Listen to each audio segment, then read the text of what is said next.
analysis, we will be looking at the inheritance of powers, like for Percy, water powers.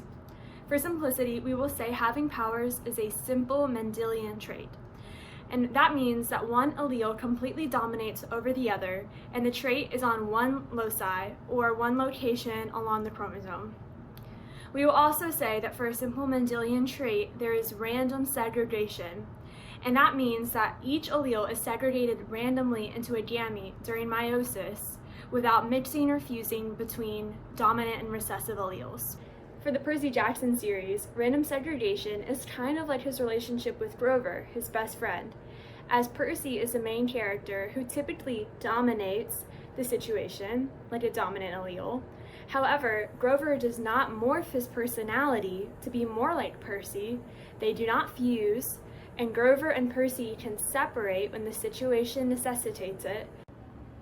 As you can see from Percy Jackson's part of the pedigree, autosomal recessive is not a possible mode of inheritance for magical powers. As Poseidon, the Greek god, would have to have little r, Sally Jackson would have to have big R, which would leave Percy with big R, which should make him mortal and not have powers, which is not the case. The next potential mode of inheritance we will discuss is autosomal dominant, represented by big R or little r.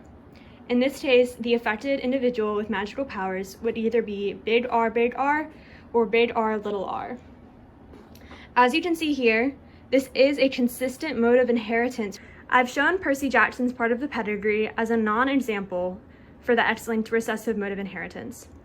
As you can see, Poseidon the father would have to have XRY to have magical powers, but the mother would have X big R. Now, since Percy gets one X chromosome from his mother and the Y chromosome from his father, he would have X big RY, which would mean he would not have magical powers. So this is an inconsistent mode of inheritance for this pedigree. The fourth mode of inheritance we will discuss is X-linked dominant, where the trait for magical powers is still on the X chromosome, but this time it is dominant. As you can see, this mode of inheritance is inconsistent for the same reason that the X-linked recessive mode was. The fifth and last mode of inheritance we will discuss is Y-linked, and that would be if the trait for having magical powers was on the Y chromosome.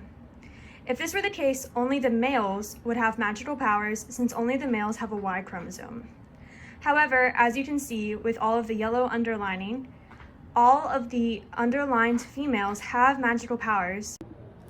So for Greek gods and demigods, it seems that autosomal dominant is the only consistent mode of inheritance. Greek mythology is pretty wild, huh?